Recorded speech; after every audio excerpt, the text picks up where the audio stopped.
Hi friends, இன்றைக்கி நம்ம என்ன பார்க்க போகிறோம்னா கற்பூரவள்ளி, ஓமவல்லி அதோட மெடிசனல் ப்ராப்பர்ட்டிஸ் அண்ட் யூசஸ் பற்றி தாங்க பார்க்க போகிறோம். இது வில்லேஜ் சைடு, சிட்டி சைடு வந்து நம்ம காமனாக எல்லா பக்கமே கிடைக்கக்கூடிய ஒரு எளிய மூலிகையாகும்.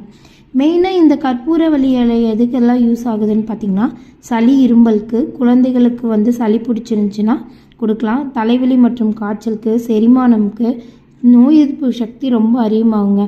கபத்தை நீக்கிற சிறந்த மூலிகையும் இதாகுங்க.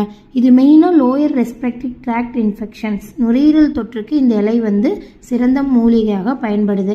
இந்த இலை வந்து ஒரு 2 இலை 3 இலை பறித்து நம்ம அப்படியே கூட சாப்பிட்லாம்.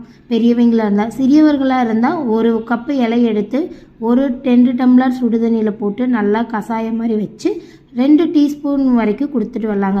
குழந்தைகளுக்கு இருக்கிற நெஞ்சு சளி வந்து அப்படியே வெளியேறும். கண்டிப்பாக உங்கள் வீட்டுக்கு பக்கத்தில் இந்த மூலிகை இருந்துச்சுன்னா ட்ரை பண்ணுங்கள். கோல்ட் அண்ட் காஃப்க்கு பெஸ்ட் மெடிசன்.